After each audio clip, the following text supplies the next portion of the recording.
اور پھر وہ زمین پر آلگان کے سامنے بیٹھ گئی اور دونوں ہاتھ جوڑ دیے اور تیز تیز بولنے لگی۔ اس کا انداز بچکانا تھا اور دلربا بھی۔ یونیفیلوس دلچسپی سے اس منظر کو دیکھ رہے تھے، اور پھر آلگان نے کچھ کہا کہ تالیاں بجنے لگیں اور ویرا کھڑی ہو کر مسکرانے لگی۔ یہ وہی مسکراہٹ تھی جو پہلے کبھی ویرا کے ہونٹوں پر دیکھی نہیں گئی تھی۔ سائی اس کے عین پیچھے کھڑا تھا۔ امرہا، یہاں کھڑی کیا کر رہی ہو؟ سائی کی آواز لرز رہی تھی۔ امرہا نے مڑ کر اسے دیکھا۔ سائی اس کی حالت دیکھ کر ڈر گیا۔ ویرا آلگان سے کیا کہہ رہی ہے؟ تم جانتے ہو، ہے نا؟ سائی نے اس سے آنکھیں چرائیں اور وہ جان گئی کہ سائی جانتا ہے۔ ویرا تمہارے پاس آئی تھی سائی، کچھ کہا اس نے؟ امرہا چلا اٹھی۔ سائی خاموش کھڑا رہا، اور وہ کیسے کسی کا راز کسی اور کو دے سکتا تھا؟ امرہا جھٹکے سے پلٹی۔ زندگی میں سب کو آگے بڑھنا ہوتا ہے امرہا، سائی نے نرمی سے کہا۔ امرہا کے آنسو اس زمین پر گرنے لگے جہاں الاؤ ہی الاؤ دہک رہے تھے۔ تو آلگان ویرا کے ساتھ آگے بڑھ رہا ہے۔ کہانی کا یہ وہ موڑ تھا جو اس کے دل کی آنکھ سے اوچل تھا۔ اگر ہم کچھ نہیں پا سکتے تو ظاہر ہے اسے کوئی اور پا لیتا ہے۔ سائی کے لیے مشکل تر ہو گیا اس کی طرف دیکھ کر بولتے رہنا۔ امرہا تیزی سے آگے بڑھی۔ کہاں جا رہی ہو امرہا؟ گھر؟ اتنی جلدی؟ دیکھو ابھی تو برننگ مین چلنا شروع ہوا ہے۔ اس نے اس کا دل بہلانے کی اپنی سی کوشش کی۔ وہ تو کب کا جل چکا۔ وہ آگے بڑھ گئی، رش کو پرے کرتی ہوئی، رش سے پرے ہوتی ہوئی۔ سائی اس کے پیچھے لپکا، لیکن اس کی رفتار کے ساتھ اسے پا نہ سکا۔ ایک چنگاڑی اڑتی ہوئی اس کے فرشی دوپٹے پر گر گئی۔ یہ تو ہونا ہی تھا، وہ بڑبڑائی۔ کیا یہ ہونا تھا؟ وہ کراہی، وہ ساری یادیں ذہن سے کھرچ ڈالے گی، صرف اس ایک منظر کو ذہن سے مٹانے کے لیے جو اس نے ابھی ابھی دیکھا تھا۔ ویرا اور آلگان، آلگان اور ویرا۔ وہ اسے پسند کرتی تھی، وہ یہ جانتی تھی۔ وہ اسے شادی کے لیے پسند کرے گی، وہ یہ نہیں جان پائی۔ امرہا، تمہارا دوپٹہ! این چلائی۔ اس کے دوپٹے کا فرشی پلو آگ پکڑ چکا تھا، اس کے بال بھی پیچھے سے جل چکے تھے۔ کیا ہوا؟ نظر نہیں آ رہا؟ این اس کا دوپٹہ زمین پر رگڑ رہی تھی۔ آ رہا ہے نظر، جل گئی ہوں میں۔ سب ہاؤ واؤ کر رہے تھے، چنگاڑیاں اڑ رہی تھیں، ہر طرف آگ ہی آگ تھی۔ امرہا، سنو، کیا ہوا ہے تمہیں؟ این نے اس کی حالت پر غور کیا۔ اسے جواب دیے بغیر وہ چلی آئی، آگ سے بھرے میدان کو پار کر کے۔ اس سے باہر نکل کر اسے ٹیکسی کے لیے دور تک چل کر جانا تھا۔ وہ لمبی سڑک پر پیدل چلنے لگی۔ اس کی پشت پر برننگ مین استادہ تھا۔ اسے لگا وہ ہاتھ اٹھا کر اس کی طرف اشارہ کر رہا ہے۔ وہ دیکھو، وہاں بھی کوئی جل رہا ہے، اور مجھ سے زیادہ جل رہا ہے۔ وہ مجھ سے پہلے جل کر راکھ ہو جائے گا۔ اسے پیدل چلنے میں کوئی قباحت نہ ہوئی، کیونکہ اسے معلوم ہی نہیں ہو رہا تھا کہ وہ کہاں کیا کر رہی ہے۔ اس کے محسوسات چلا رہے تھے کہ اس نے دیر کر دی۔ اس کی آنکھ کی پتلی اسے بار بار چند مناظر دکھا رہی تھی۔ وہ چھپ کر اس کا ماسک اٹھا رہا ہے۔ ویرا اس کے آگے جھکی ہوئی ہے۔ وہ ہزاروں کی پریڈ میں اسے ڈھونڈ رہا ہے۔ وہ ہزاروں کے مجمع میں ویرا کا ہاتھ نرمی سے تھپک رہا ہے۔ وہ اس کے کمرے کی کھڑکی سے کود رہا ہے۔ وہ اسی کھڑکی سے رخ موڑے جا رہا ہے۔ دور، بہت دور، وہ دور جا چکا ہے۔ اور یہ رات کے آخری پہر کا قصہ ہے۔ آنسو ٹپ ٹپ اس کی آنکھوں سے گرنے لگے۔ اس نے باکس کھولا، اور سب سے پہلی چیز جو اس کے ہاتھ نے اٹھانی چاہی وہ رول ہوا کاغذ تھا۔ اس نے اس کا ربن کھول کر اسے اپنے سامنے پھیلا لیا، اور گھٹنوں کے بل نیچے ایسے بیٹھ گئی جیسے عقیدت کے پیش نظر ایسا کرنا لازم تھا۔ سویڈن جاتے میں نے ٹرین میں بیٹھے بیٹھے اسے بنانا شروع کیا تھا، پھر جہاں جہاں میں گیا یہ میرے ساتھ رہی۔ میں نے ہر خوبصورت جگہ رک کر اس کی نوک پلک سنواری۔ دریا کے ساتھ ساتھ چلتے میں نے ان بیلوں میں رنگ بھرے۔ چار اطراف پہاڑوں میں گھر کر مجھے ان بیلوں پر پھول بنانے کا خیال آیا، اور ہزاروں کے ہجوم میں گھومتے میں نے یہ سوچنے اور فیصلہ کرنے میں کافی وقت لیا، یہ زمین کو چھوئے گی یا نہیں۔ اور کیا تم نے کبھی پھولوں کو کمر کے گرد لپیٹا ہے؟ دیکھو اس فراک پر کمر کے گرد لپیٹے یہ کیسے لگ رہے ہیں۔ اس نے اس تصویر کو ان سب خوبصورت جگہوں پر بیٹھ کر بنایا تھا جہاں جہاں وہ چاہتا تھا کہ وہ اس کے ساتھ ہو۔ وہ اسے ساتھ لے گیا تھا۔ سویڈن سے صرف یہی لائے ہو میرے لیے؟ یہ صرف نہیں ہے، اس کا منہ بن گیا۔ وہ بہت اداس ہو گیا۔ تم نے کبھی آرٹ کی کوئی کتاب نہیں پڑھی، ہر تصویر بولتی ہے۔ وہ اداسی سے ہی گویا ہوا۔ جو کہانی وہ لکھ کر لایا تھا امرہ نے اسے نہیں پڑھا تھا۔ مجھے انسان کی زبان سمجھ میں آ جائے یہی کافی ہے۔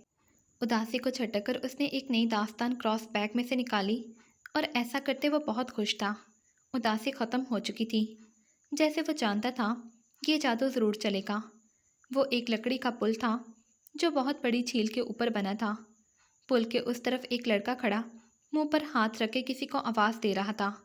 پل کے دوسری طرف جنگل اور پہاڑ تھے۔ ایک درخت کے پیچھے ایک لڑکی اپنی ہنسی دباتی چھپی کھڑی تھی۔ وہ کتنی زبانیں اور داستانیں اپنے ساتھ لایا تھا۔ وہ اسے کیا کچھ سنا رہا تھا، کیا کچھ بتا رہا تھا۔ جیسے ہی اس نے گھاس پر اس ماڈل کو نکال کر رکھا، امرہ نے اپنا سانس گم ہوتے پایا۔ تو کیا وہ ابھی اس سے سوال کر دے گا اور اسے انکار کر دینا ہوگا جیسا کہ اس نے سوچ رکھا تھا؟ یہ خواب اتنی جلدی ختم ہو جائے گا، پھر وہ ایسے اس کے آس پاس نہیں رہے گا۔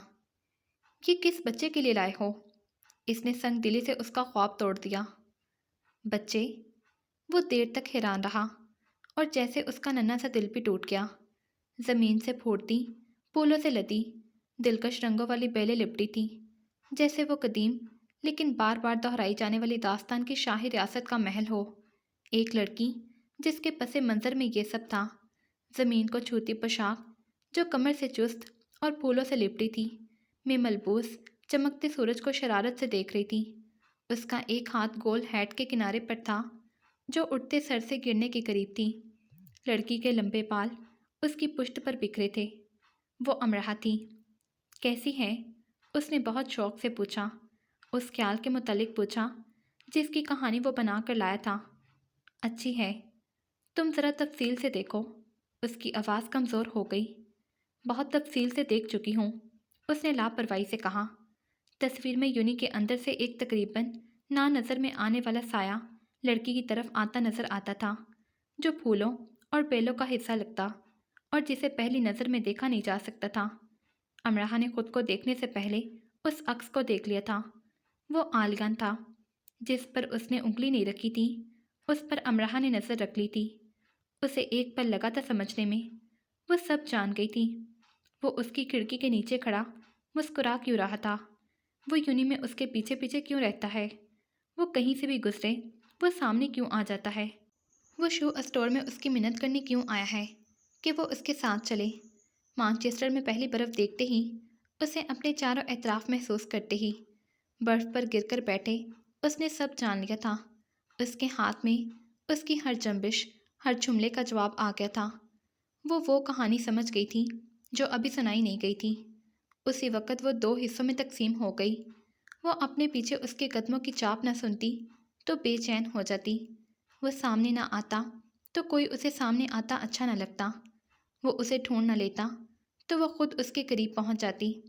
جس جگہ وہ اسے ہائے کہنے کے لیے کھڑا ہوتا، اس جگہ کو وہ بہت دور فاصلے سے ہی اپنی نظروں میں رکھتی۔ وہ فاصلوں سے اسے دیکھتی اور قریب جانے پر لاپرواہ بن جاتی۔ تو یہ کھلونا نہیں ہے، اس نے مزید اس کا دل توڑ دیا۔ وہ اس کی مشق بہت پہلے سے ہی کرتی رہی تھی۔ نہیں، یہ ایک تصور کی عملی صورت ہے امرہ۔ اسے چھوا جا سکتا ہے، سمجھا جا سکتا ہے اور بدلا بھی جا سکتا ہے۔ دیکھو، پل کے اس طرف کھڑا یہ لڑکا اس لڑکی کو آواز دے رہا ہے جس کے ساتھ اسے مچھلی کا شکار کرنا ہے، یا جھیل کے پانی میں پیر ٹپو کر بیٹھنا ہے اور سورج کو چڑھتے اور ڈھلتے دیکھنا ہے، یا جنگل کی طرف ہاتھ پکڑ کر لے جانا ہے اور تتلیوں کے پیچھے بھاگنا ہے۔ تو کھلونا ہی ہوا نا، تتلیوں کے پیچھے تو بچے ہی بھاگتے ہیں۔ بچے نہیں امرہ، معصوم دل تتلیوں کے پیچھے بھاگتے ہیں۔ کیا تمہارا دل نہیں چاہتا سارا مانچسٹر، تمہارا لاہور، یہ ہماری دنیا ہر رنگ کی تتلیوں سے بھر جائے، ہم ان میں گھر جائیں، وہ ہمارے ساتھ اڑیں، ہم اپنے ساتھ اڑائیں؟ تم بزنس کے اسٹوڈنٹ ہو نا آلیان؟ میرا دماغ بزنس کا اسٹوڈنٹ ہے، دل نہیں۔ تم کتنی معمولی باتیں بھی نہیں سمجھتی۔ چلو کوئی بات نہیں، میں تمہیں ہر بات تفصیل سے سمجھا سکتا ہوں۔ اس نے حوصلہ نہیں ہارا۔ ہر بات وہ تفصیل سے سمجھ چکی تھی۔ اس وقت وہ یہی چاہتا تھا نا کہ پل کے اس طرف کھڑا آلگان جو اسے آواز دے رہا ہے، تو اس کی آواز پر وہ درخت کے پیچھے سے نکل کر چلتی ہوئی اس کے پاس آ جائے اور کہے، لو میں آ گئی۔ تم اپنی بےسری آواز کو تھوڑا سریلا کر کے آواز نہیں دے سکتے؟ جب تم میرے پاس نہیں ہوتی تو یہ بےسری ہو جاتی ہے۔ اب سنو، کیا اس میں سر آئے؟ ہاں، اب کچھ بہتر ہے۔ ہیڈ کو سر پر جمائے وہ اس سے آگے چلے گئی۔ تمہاری ٹوکری میں کیا ہے؟ وہ اس کے پیچھے آئے گا، ضرور آئے گا۔ چیری، وہ مڑے بغیر ادا سے کہے گئی۔ اتنی کم چیری؟ اسے صرف بات کرنے کا بہانہ چاہیے ہوگا۔ میں اتنی ہی کھاتی ہوں۔ ہاں ہاں ہاں، تمہارے لیے نہیں لائی میں، لیکن میں تو تمہارے لیے لایا ہوں۔ وہ لینے سے زیادہ صرف دینے پر تیار رہے گا۔ کیا؟ اب وہ پلٹے گی، اسے دیکھے گی۔ یہ، اس نے مٹھی کھول دی اور تتلی اڑتی ہوئی اس کے سر پر سے گزر گئی۔ وہ سمجھ گئی کہ وہ کیا سوچتا ہے۔ تتلیوں کے پیچھے بھاگنے کا بہانہ کرتے، دراصل اس کے پیچھے بھاگنا۔ اسے تتلیاں نہیں چاہیے تھیں، ان کے پیچھے بھاگتی امراہ چاہیے تھی۔ اسے مچھلیوں سے مطلب نہیں تھا، اسے اس کے ساتھ بیٹھنے سے غرض تھی۔ اسے پھول اچھے لگتے تھے اگر وہ اس کی پوشاک میں گندے ہوں، اس کی کمر سے لپٹے ہوں، یا اس کے سر پر تاج صورت رکھے ہوں۔ یہ جو تمہیں کھلونا لگ رہا ہے امراہ، جس دن یہ تمہیں کھلونا نہ لگے مجھے بتانا۔ اچھا، تم کیا کرو گے؟ اس کا دل ڈوب گیا۔ جس دن اسے سمجھنے کی سمجھ لے کر آؤ گی، اس دن یہ سوال نہیں کرو گی۔ اگر مجھے کبھی بھی سمجھ نہ آئی تو؟ اپنے خوف کو اس نے زبان دی۔ ایسا ہونا ممکن نہیں، یہ پھر کوئی بد دعا ہی ہوگی جو تمہاری عقل کو دی گئی ہوگی۔ بد دعا اس کی عقل کو نہیں، قسمت کو دی گئی تھی۔ اس نے درخت کے پیچھے کھڑی لڑکی کو لے جا کر اس کے ساتھ کھڑا کر دیا، دونوں کو جھیل کے کنارے بٹھا دیا۔ سورج ڈھلنے لگا، وہ وہیں بیٹھے رہے۔ وہ یہ چاہتا تھا تو وہ بھی یہی چاہتی تھی، لیکن اس کا چاہنا وہ بند کمرے میں ایک عملی تصور کے ساتھ ہی کر سکتی تھی۔ اس نے مانا کہ وہ ایک نحس وجود ہے۔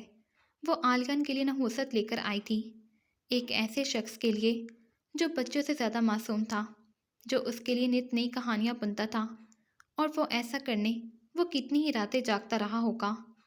اچھا چلو، ایک کہانی سنو۔ رات کو یہ بہانہ کرتے کہ وہ بس اس کے اسٹور کے سامنے سے گزر رہا تھا، وہ کھٹ تک کے لیے اتفاق سے اس کا ہمراہی بن گیا اور راستے میں اسے کہانی سنانے لگا۔ تم سب کو کہانیوں کا اتنا شوق کیوں ہے؟ سنتے بھی ہو اور سناتے بھی ہو۔ کہانی کا بہانہ کر کے وہ رات کو اس سے ملنے آیا تھا یا کہانی کے لیے بہانہ بنایا تھا؟ امراہ اس سے پوچھ لینا چاہتی تھی۔ ہم فرشتے ہیں نا؟ فرشتے؟ ہاں، بچے فرشتے ہی تو ہوتے ہیں۔ شٹل کاک سے کتنی ہی دور پہلے وہ اسے بس سے لے کر اتر گیا۔ کتنے اسٹاپ پہلے اتر گئے تم؟ وہ چلا اٹھی۔ ڈاکٹرز کہتے ہیں اگر رات کو چہل قدمی کر کے سویا جائے تو بہت گہری نیند آتی ہے۔ یقیناً ان ڈاکٹرز میں سے ایک ڈاکٹر عالقان ہوں گے۔ ہاں ہاں ہاں، تمہیں میری باتوں پر یقین کرنے کی عادت ڈالنی چاہیے۔ مجھے تمہارے جھوٹ پکڑنے کی کوشش کرنی چاہیے۔ چلو کہانی سنو۔ ایک جادوگرنی نے ایک شہزادے کو جادو سے غائب کر دیا۔ غائب مطلب وہ موجود ہے لیکن کسی کو دکھائی نہیں دیتا۔ وہ سن سکتا ہے لیکن بول نہیں سکتا۔ اسے ایک شہزادی سے محبت ہوتی ہے لیکن شہزادی اس سے لا علم ہوتی ہے۔ جادوگرنی شہزادے سے کہتی ہے کہ اگر اس نے شہزادی کو اپنی محبت کا یقین دلایا تو وہ اس کے جادو سے آزاد ہو جائے گا۔ اچھا، پھر اب تم پوری کرو۔ کیا کہانی؟ پر کہانی تو تم سنا رہے تھے۔ یہ ایسی ہی کہانی ہے نا، آدھی سنانے والے کی آدھی سننے والے کی۔ اب تم یہ پوچھو کہ شہزادہ کیسے شہزادی کو اپنی محبت کے بارے میں بتائے گا؟ اس کے سرہانے پھول رکھ کر۔ پھولوں سے اسے کیسے یہ معلوم ہوگا کہ یہ وہی رکھ رہا ہے؟ بہت عجیب پہیلی اور غریب کہانی ہے۔ کوشش تو کرو، کبھی بہت فارغ ہوئی تو کوشش کروں گی۔ اور ڈاکٹرز ٹھیک کہتے ہیں، مجھے بہت گہری نیند بس آنے ہی والی ہے۔ اس نے اسے خاموش کروا دیا جبکہ وہ فوراً کہانی بوجھ چکی تھی۔ شہزادہ پیغامات لکھے گا اور اسے کسی ایسی جگہ باندھ دے گا جہاں سے شہزادی کا گزر ہوتا ہو۔ چلو مان لیتے ہیں، شہزادی کے کمرے کے باہر لگے درخت کے ساتھ رات کے وقت وہ ان کے ساتھ گھنٹیاں باندھ دے گا اور ان گھنٹیوں کو ہلائے گا۔ شہزادی نیند سے جاگ جائے گی اور اسے جاگے ہی رہنا پڑے گا جب تک وہ درخت کے پاس آ کر پیغامات نہیں پڑھ لیتی۔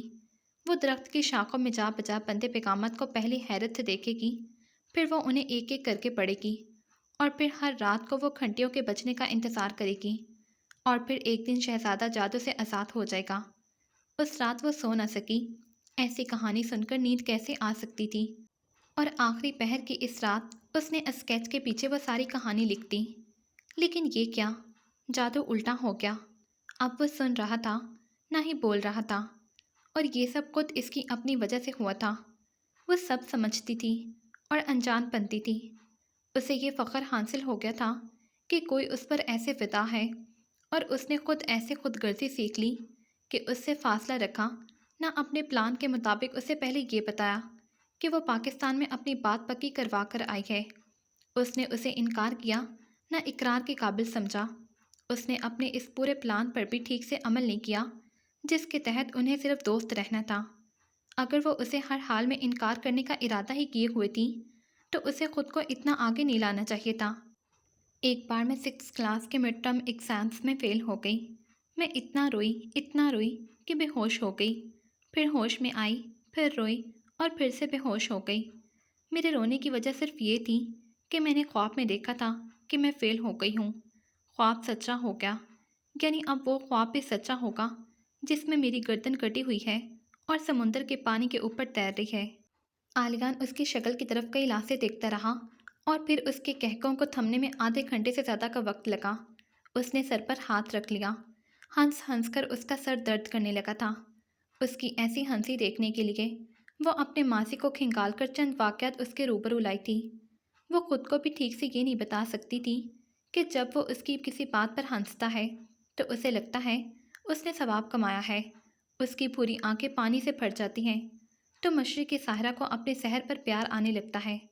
وہ ہنسنے میں ایسے مصروف رہتا ہے کہ وہ اسے دیکھنے میں مشغول ہو جاتی ہے۔ کیا تم مجھے ہمیشہ ایسے ہنسا سکتی ہو؟ وہ ہنسی کے درمیان پوچھتا ہے۔ وہ خاموش ہو جاتی ہے، جیسے سوال سنا ہی نہیں۔ ایسے وقت وہ دوسرے حصے والی امرحہ بن جاتی ہے جسے معلوم ہے کہ انہیں ہمیشہ ساتھ نہیں رہنا۔ وہ بیک وقت خود غرضی اور خود ترسی کی انتہا پر پہنچ جاتی ہے۔ وہ خود سے بھی اقرار نہیں کرتی کہ وہ کیا چاہتی ہے۔ اور چینی خاتون نے ربن دیتے ہوئے اس سے پوچھا، اگر تم شادی شدہ ہو یا جلد ہی شادی کرنے والی ہو، یا تم جانتی ہو کہ تمہیں کس سے شادی کرنی ہے، تو تم اس کا نام ان پر لکھوا سکتی ہو۔ امرحہ نے خاتون کو دیکھا اور مسکرا نہ سکی۔ کیا وہ اس کے دل کا چور پکڑنے کو ہیں؟ میں چینی میں تم دونوں کے نام لکھ دوں گی۔ وہ پھر سے مسکرائیں جیسے چوڑی پکڑ چکی ہوں۔ اس سے سوال کیا جا رہا تھا، اس کا سر گھومنے لگا۔ جو کام خود سے بھی چھپا کر کیا جا رہا تھا، اس کا اقرار کسی کے سامنے کیسے کر لیتی؟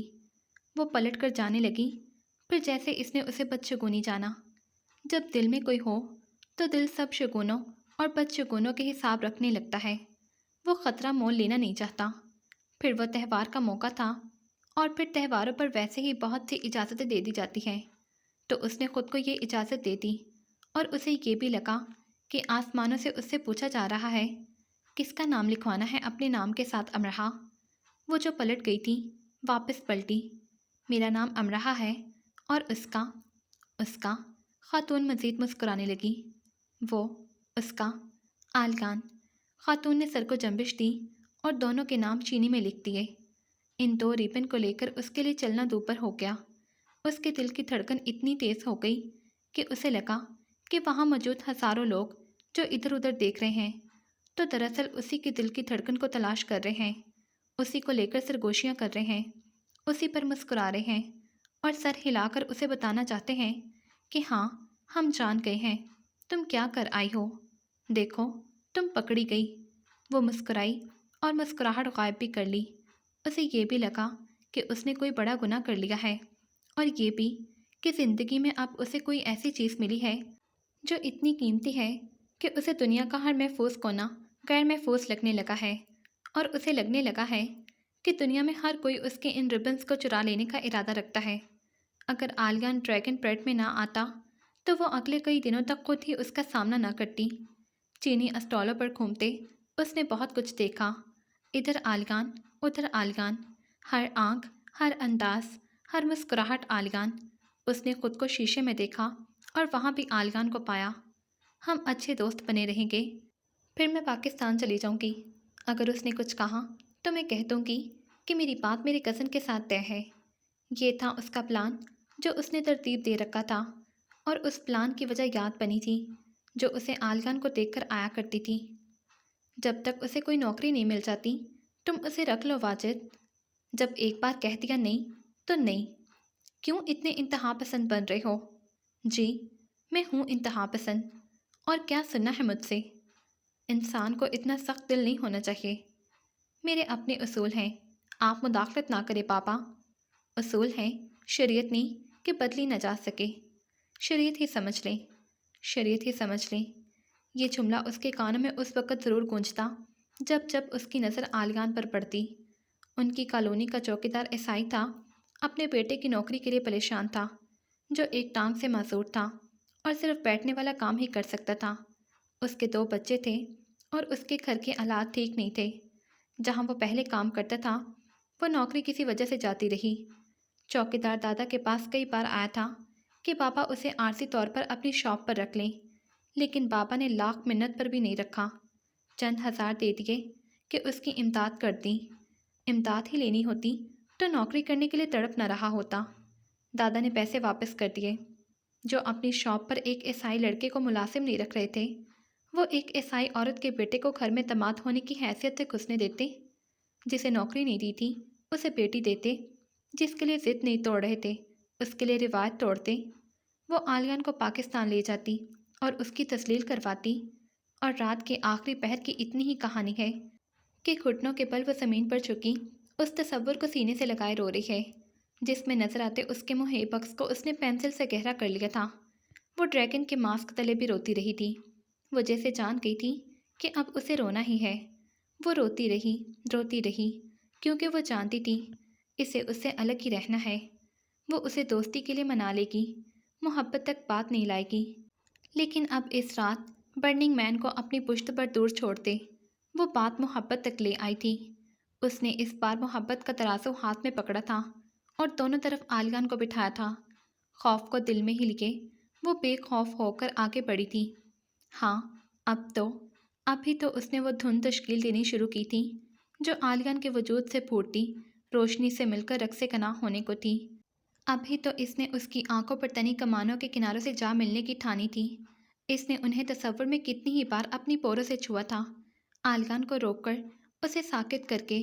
اب ہی تو اسے سامنے بٹھا کر دیکھتے رہنے کا کمل آج سنجمایا تھا۔ سسکیوں نے سناٹے سے ہم کلام ہونا چاہا، وقت نے بے دردی سے بڑھ جانا چاہا، تقدیر نے ترہم کے آنسو ٹپکائے۔ اندھیرے آنکھیں سے روشن ہوتے اس راستے پر چلتے خلیفہ نے اپنی داڑھی کو بھیگ جانے دیا جسے ساری عمر دیکھتے رہنے سے اس کا جی نہیں بھرنے والا تھا۔ اب وہ اسے آخری بار دیکھ آیا تھا۔ وہ جو عشق مجازی میں آقا تھا وہ عشق حقیقی کی باندی کو چھوڑ آیا تھا۔ اب وہ محبوب کے محبوب کو پانے نکلا تھا۔ رات کے ایسے آگ ہوتے پہر میں لامنزل چلتے خلیفہ نے ایک بار بھی پیچھے مڑ کر نہیں دیکھا۔ اس کا دل دائمی جدائی کے خوف سے کرلا رہا تھا۔ اس کی سیاہ داڑھی سفید ہونے جا رہی تھی، اور عشق اس پر یہ جائز نہیں کہ غفلت بڑھتی جائے۔ نار کو پیچھے چھوڑتے نار کو وجود میں لیے اسے لگا وہ تب سے چل رہی ہے جب سے پیدا ہوتی ہے۔ آخر اس کا سفر کب ختم ہوگا بھی یا نہیں؟ اس کے پیروں کے ساتھ اس کے آنسوؤں نے جو سفر کیا ہے وہ کہاں جا کر رکے گا اب؟ کئی ٹیکسیاں اس کے قریب سے گزر گئیں، اس نے کوئی ایک بھی نہیں لی۔ وہ کوٹ کے کالر سے اپنی آنکھیں رگڑتی رہی، اسے کچھ دکھائی نہیں دے رہا تھا۔ وہ کئی بار گرنے لگی تھی، اسے اپنی آنکھیں صاف رکھنی تھی، اس کی آنکھیں صاف ہونے میں نہیں آ رہی تھی۔ اس کے کانوں میں لفظوں کی دھمال مچی تھی۔ مجھ سے شادی کرو گی امرہا، مجھ سے شادی کرو گی امرہا۔ شریعت ہی سمجھ لیں، حسب نسب لے کر بیٹھنا۔ اسے ایک شہزادی سے محبت ہوتی ہے، لیکن شہزادی اسے لا علم ہے۔ میرے ساتھ روز چلو گے پاپا سے ملنے؟ میں تمہارا کھلونا نہیں ہوں امرہا۔ اب تمہیں جو کہنا ہے وہ سننے کے لیے میں خود کو موجود نہیں پاتا۔ جن سے ایک بار دھتکار ملے ان کے پاس پلٹ کر جانے کا جرم نہیں کرنا چاہیے۔ اور اس کا وہ گیت جو پورا بنایا گیا تھا نہ آدھا، وہ سڑک پر اس کے قدموں تلے بکھرتا چلا گیا، لفظوں کی دھمال میں کر لانے لگا۔ آغاز بہار کی آمد ہے، سانسیں معطر ہونے لگی ہیں، مرتسم ہے دھنک بھی آنکھوں میں، نیا جہاں دل میں سجنے لگا ہے، اب وہ سجنے لگا ہے۔ ٹیکسی کو بمشکل روک کر وہ اس میں بیٹھ سکی اور گھر آ گئی۔ اور اس سامان کو پیک کرنے لگی جسے ساتھ لے کر اسے پاکستان جانا تھا۔ اپنے سامان میں اس نے سب سے پہلے چھپا کر رکھے باکس کو نکال کر رکھا۔ وہ پہلی فلائٹ سے ہمیشہ کے لیے پاکستان جانے کے لیے خود کو تیار کر چکی تھی، کیونکہ وہ جان چکی تھی اس نے اس شخص کو کھو دیا ہے جسے اب کوئی اور پا چکا ہے۔ امرہ زندگی میں کبھی دوبارہ عالیان کو دیکھ سکے گی؟ کیا عالیان ہمیشہ کے لیے امرہ کو اپنی زندگی سے نکال چکا ہے؟ امرہ اس کے بغیر کیسے جی پائے گی؟ اس کے بیگ بیڈ پر رکھے تھے اور وہ بری طرح سے ہانپ رہی تھی۔ تیاری ہو چکی تھی خود کو یہاں سے لے جانے کی۔ وہ اپنے کمرے کی اس کھڑکی کی طرف دیکھنے سے گریز کر رہی تھی جہاں سے کبھی وہ کودا تھا۔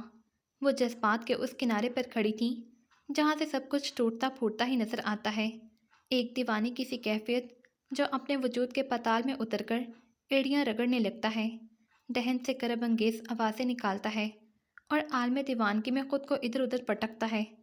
خود پر حملہ آور ہو چکی کپ کپی کو ناتواں کرنے کے لیے اس نے اپنے گرد بازو لپیٹے۔ یہ انتہا تھی جانکاری کی، عروج کہیں پیچھے رہ چکا تھا، محبت اس سے بہت آگے نکل چکی تھی۔ وہ عالم فنا میں تھی۔ دنیا میں بہت کچھ ضروری ہوگا لیکن عالیان سے پہلے نہیں، اس سے پہلے سب فنا ہی ہوگا، اور اس کے بغیر بھی۔ عالم یقین کے پٹ اس پر واہ ہوئے اور اس نے جانا کہ وہ اس سے جدا ہونے کی متحمل ہو سکتی ہے اگر زندہ ہی نہ رہے۔ ہاں، یہی وہ بات تھی جو بہت پہلے طے ہو چکی تھی اور منکشف اب ہوئی تھی کہ اب جو اس کے بغیر ہوگی وہ زندگی نہیں ہوگی۔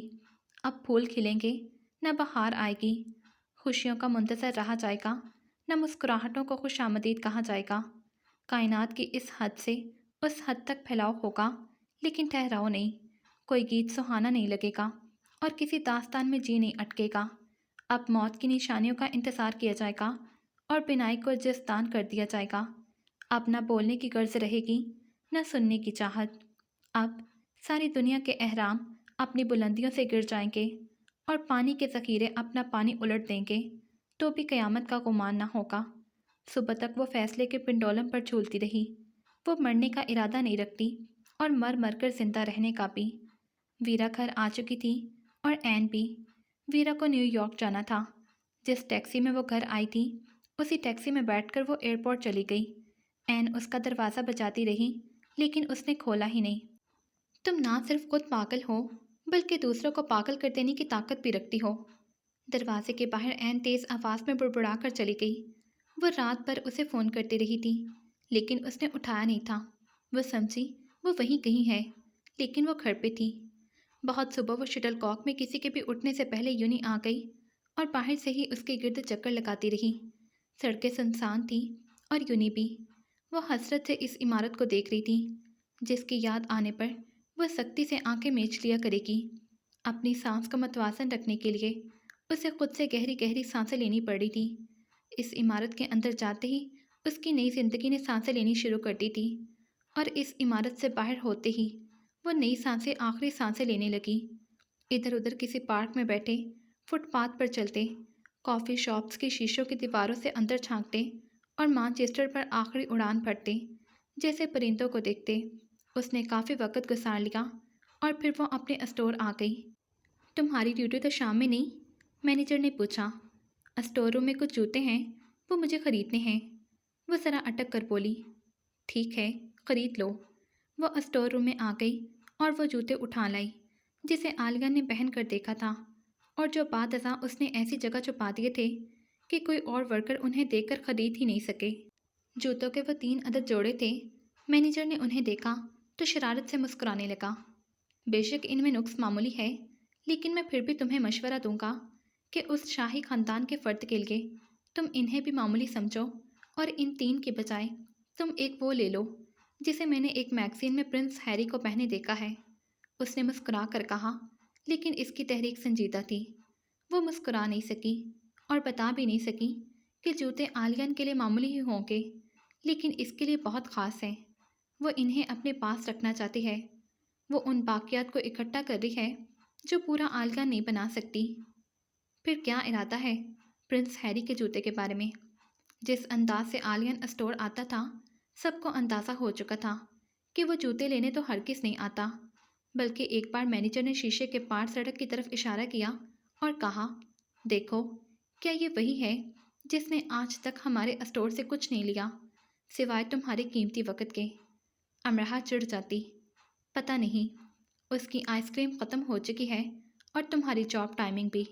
ویسے وہ تم سے کیا کہتا ہے کہ میں یہاں سے گزر رہا تھا تو سوچا تم سے ہائے ہیلو کرتا جاؤں، یا وہ یہ کہتا ہے کہ میں نے مانچسٹر کے فلاں کونے میں واقع فلاں ریسٹورانٹ دریافت کر لیا ہے جہاں ملنے والا فش سوپ اتنے مزے کا ہے کہ گمان ہوتا ہے کہ اس کے شیف نے اس پر کوئی جادو پڑھ کر پھونکا ہے، اور سنو، وہ پچھلے 15 منٹ سے ادھر ادھر ٹہل رہا ہے۔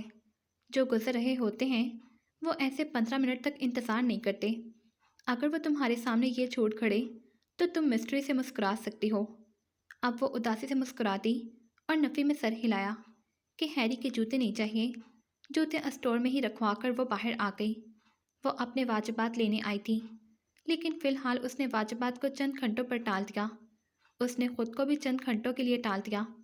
اسے شکوہ ہونے لگا کہ مانچسٹر پر جو دھند اتر رہی ہے وہ اس کی آنکھوں میں کیوں گھس رہی ہے کہ اسے چلنے پھرنے میں دشواری ہو رہی ہے۔ اگر ایسا نہ ہو تو وہ تیزی سے اپنے کام سمیٹ لے، بلکہ بہت تیزی اور پھرتی سے، اور وہ جو بار بار اپنے وجود پر کسی چیز کے قائم ہونے کا پتہ معلوم کر رہی ہے تو اس سے بھی اسے فرصت ملے، اور اس کے کالے کوٹ کے اندر کیا چیز پاش پاش ہو چکی ہے ذرا دم لے کر اس کا بھی حال چال پوچھے۔ اس نے خود کو مانچسٹر کو کھوجتے پایا۔ اچھا خیال تھا کہ وہ مانچسٹر کو کھوج رہی ہے۔ کئی لوگوں نے اس کے گلابی گالوں اور سرخ نم آنکھوں کو ٹھٹر کر دیکھا۔ اس پر ترس کھایا جا سکتا تھا، اور اس نے خود کو قابل رحم ہی بنا لیا تھا۔ اس کے اندر ایک جذبہ بار بار سر اٹھا رہا تھا کہ وہ دنیا کو آگ لگا دے، اور سب سے پہلے خود کو۔ اس نے نفرت سے اپنے خاندان کے بارے میں سوچا، اور پھر آخری نقطے پر ٹھہر کر وہ خود سے نفرت کرنے میں مشغول ہو چکی تھی۔ اس نے دبے دبے غصے سے دادا کے بارے میں سوچا اور چاہا کہ انہیں اپنے ساتھ کھڑا کر لے اور اس شخص کی طرف دیکھتے رہنے کا حکم دے جو برننگ مین کے ساتھ جل کر راکھ ہو چکا ہے۔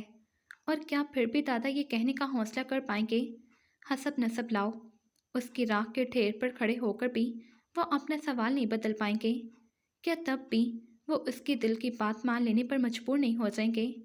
ٹھنڈی پھوار اس کا سر بھی گو رہی تھی، اور وہ ان قصے کہانیوں میں غلطاں ہو چکی تھی جو معاشرے میں، کتابوں میں ادھر ادھر بکھری پڑی تھیں، وہی جن میں سب ہوتا ہے لیکن ملن نہیں ہوتا۔ داستان امرہ کے ساتھ بھی یہی ہوا۔ بہت کچھ اس نے الٹا پلٹا کر دیا تھا، اور باقی حالات نے وہ کسی کو راضی نہ رکھ سکی، خود کو نہ آلگان کو۔ دونوں ایک ہی راستے پر چلتے چلتے ایک دوسرے کی پشت پر آ گئے۔ وہ اپنی وجوہات کی وجہ سے پلٹ کر نہیں دیکھ رہا تھا، اور یہ اپنی پانی کی دھار بنے وہ پانی کے کنارے بن گئے۔ گھوم پھر کر وہ پھر اسٹور آ گئی اپنے واجبات لینے۔ واجبات سے زیادہ مقصد جاب چھوڑ دینے کا عندیہ دینا تھا۔ تمہارا کوئی پوچھنے آیا تھا؟ اسے دیکھتے ہی مینیجر نے اسے بتایا۔ آلگان، سانس سے بھی پہلے نام اس کے حلق سے نکلا۔ کوئی سائی تھا، میں نے کہہ دیا۔ تم آئی تھی اور چلی گئی۔ سائی، وہ بڑبڑائی۔ وہ کافی بار اسے کال کر چکا تھا، لیکن اس نے کوئی کال ریسیو نہیں کی تھی۔ اس نے اپنے اندر سائی کے لیے بھی نفرت محسوس کی اور غصہ بھی۔ مجھے میرے بقایا چارج چاہیے، ہاتھ مسلتے اس نے کہہ دیا۔ تم جاب چھوڑ رہی ہو؟ ہاں، اس نے نظریں چرا کر کہا۔ کہیں اور جاب مل گئی ہے؟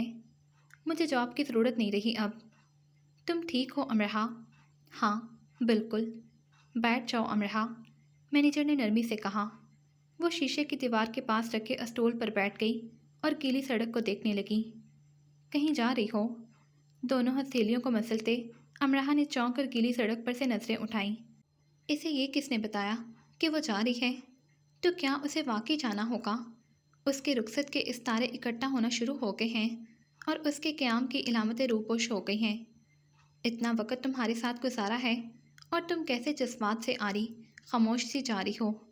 اگر تمہارا جانا ضروری ہے تو اچھے انداز سے بائے کہہ کر جاؤ، ورنہ مجھے موقع دو کہ میں تمہیں اس انداز میں الوداع کہوں جس انداز میں نے تمہیں خوش آمدید کہا تھا۔ اور صرف اتنی سی بات پر وہ پھر سے رونے لگی اور آنکھوں کو رگڑ کر مینیجر کو دیکھا۔ میں نہیں جا رہی، کہیں نہیں جا رہی۔ پھر جاب کیوں چھوڑی؟ یہ دیکھنے کے لیے کہ کیا کچھ چھوڑ سکتی ہوں۔ میں سب چھوڑ سکتی ہوں، لیکن اسے نہیں۔ پوری شدت سے جانے کا فیصلہ کرنے کے باوجود میں ساری قوتیں لگا کر خود کو روک لینا چاہتی ہوں۔ مجھے روک لیں پلیز۔ رک جاؤ امرہا، میں یہاں رہنا چاہتی ہوں۔ رہ جاؤ یہاں، دنیا کے کسی اور کونے میں کیسے رہ سکتی ہوں اب بھلا؟ دنیا کے اس کونے کے علاوہ تمہیں کہیں اور رہنے کی ضرورت نہیں۔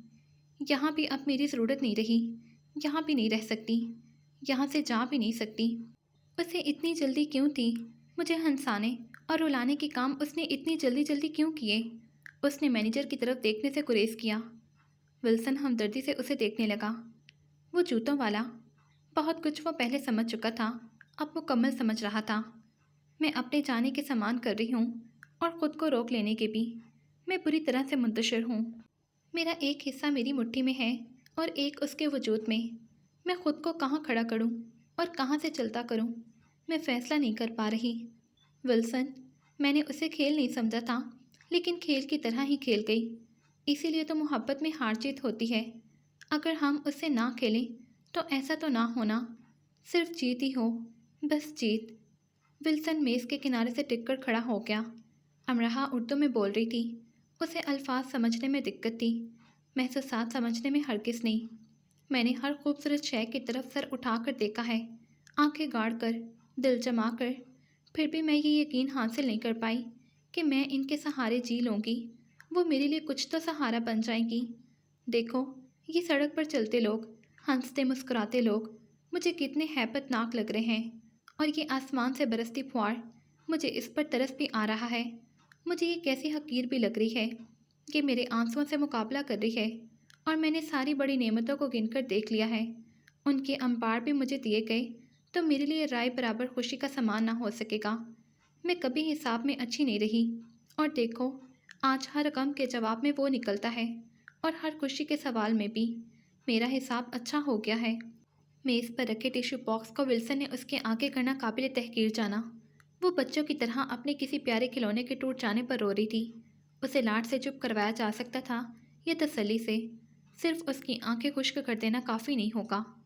میں سوچتی ہوں اگر اپنی ہتھیلیوں پر آنسو بہاتی رہوں تو شاید میری قسمت بدل جائے۔ اس کی آواز اتنی دھیمی تھی کہ اسے سننے کے لیے کان اس کے منہ کے پاس لے جانے پڑتے، تو ثابت ہوا کہ وہ خود اپنے آپ سے بات کر رہی تھی۔ میں اسے کبھی یہ بتا نہیں سکی کہ وہ مجھے کتنا اچھا لگتا ہے۔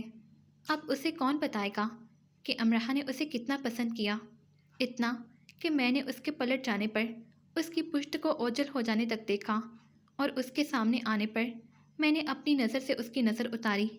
اگر وہ مجھے ملا نہ ہوتا تو مجھے یہ کبھی معلوم نہ ہوتا کہ خدا کی رحمت کیسے انسانی صورت مجسم ہوتی ہے، اور اگر کرم اور مہربانی کی کوئی پہلی صورت ہے تو وہ اس جیسے انسان کی زندگی میں شامل ہونا ہے، اندھیروں پر قابض ہو جانے والا وہ روشن ستارہ جو طلوع ہوا کرتا ہے، غروب نہیں۔ رات کو آنکھیں بند کرنے سے پہلے مجھے یہ منظر دیکھنا یاد رہتا ہے کہ کیسے وہ سر کو اٹھا کر کہکے لگاتا ہے۔ مجھے دلی سکون ملتا ہے اس منظر کو دہرا کر جب وہ میرا ماسک اٹھانے چکا تھا۔ جو مسکراہٹ اس وقت اس نے اپنے ہونٹوں پر سجا رکھی تھی، وہ ان جذبوں کو عطا کی جاتی ہے جو اب ناپید ہوتے جا رہے ہیں۔ اس مسکراہٹ سے میں اس کی مداح ہو گئی، اور طلبکار بھی۔ میں اسے یہ بھی نہیں بتا سکی کہ وہ خاموش رہتا ہے تو گنگناتا ہوا لگتا ہے، اور اگر وہ گنگنا لے تو ساری خاموشیوں کو جگاتا لگتا ہے۔ میں نے تو اسے کچھ بھی نہیں بتایا، اور نہ اس نے مجھے سنا۔ اس نے اپنے کان ویرا کے منہ کے آگے کر دیے۔ کتنی جلدی میں وہ تھا۔ بدحیت ہوتی ہے ایسی عجلت کہ مٹھی میں قید کر لینے والے مٹھی کھول دینے پر مائل ہوں۔ اپنے وجود کو ساکت رکھے، دونوں ہاتھ گود میں رکھے، اسے دیکھتے ولسن کی نظروں میں ترہم بڑھتا جا رہا تھا۔ تمہیں کہیں جانے کی ضرورت نہیں، وہ ایک دن خود تمہارے پاس آئے گا۔ مجھے بھی یہی خوش گمانی تھی۔ خوش گمان ہونا اچھا ہے بجائے بدگمان ہونے کے۔ اپنے دل کو اور ہلکا کر لو، لیکن کہیں مت جاؤ۔ جس حالت میں وہ بیٹھی تھی اسی حالت میں اٹھ کر باہر آ گئی۔ وقت کے ساتھ ساتھ محبت نے شدت اختیار کر لی تھی۔ ڈریگن بریڈ تک وہ کچھ اور تھی، اب کچھ اور تھی۔ چشمہ دریا بن چکا تھا، اور دریا ایسے پانیوں میں گرتا تھا جس کی وسعت کی کوئی حد نہیں تھی۔ جو کچھ ان کے درمیان ہو چکا تھا وہ اب سے پہلے عام اور معمولی لگتا تھا، کہانی کا ایک المیہ حصہ جو ہر قصے کہانی سے جڑا ہوتا ہے، اور پھر سے سب خوش۔ اور اب جب واقعی آلیان کسی اور کے سپرد ہوا تھا تو سب خوش فہمیاں غلط فہمیاں دور ہو گئی تھیں۔ سب اتنا آسان نہیں تھا۔ حقیقت سوچوں اور اندازوں سے کہیں آگے کی چیز ہوتی ہے۔ اس نے ہاتھ میں پکڑے شاپر کو دیکھا۔ کیا وہ اتنے سے عالیان پر راضی ہو جائے گی؟ نہیں، ہاں نہیں۔ خود سے کئی ہزار بار یہ سوال پوچھ چکے اور اس کا جواب جان چکے، اور اپنا سب کچھ ہار چکے عالیان کو جیتنے کے لیے اس نے ایک آخری جوا بھی کھیل لینا چاہا۔ اس کے خاندان کو حسب نسب چاہیے تھا، اور اسے وہ خاندان کے نام پر اس کے پاس کچھ تو ہوگا، کوئی تو، اور نہ جانے وہ کوئی کتنا معتبر ہوگا کہ اعتراض کا سوال ہی نہ اٹھے۔ وہ ویرا کو ہاں کہہ چکا ہے تو نہ بھی کہہ دے گا۔ امرہا کی ہاں کے بعد کسی نہ کی گنجائش نہیں رہے گی۔ اس نے کوٹ کی جیب سے فون نکالا اور کافی دیر تک اسے دیکھا۔ وہ پہلے بھی ایک بار اس نمبر پر فون کر چکی تھی۔ اسے کچھ نہیں بتایا گیا تھا، بلکہ الٹا انہیں یہ شک ہو گیا تھا کہ وہ صرف پیسوں کے لیے یہ ظاہر کر رہی ہے کہ وہ ان کی مدد بھی کر سکتی ہے۔ برننگ مین اس کے سامنے آ کر کھڑا ہو گیا اور اسے یہ بتانے لگا کہ اب اسے ساری زندگی اسی کی طرح جلنا ہوگا، اور برننگ مین یہ نہیں جانتا تھا کہ آگ سے جل جانا جدائی کی آگ سے بہت کم تکلیف دہ ہوتا ہے۔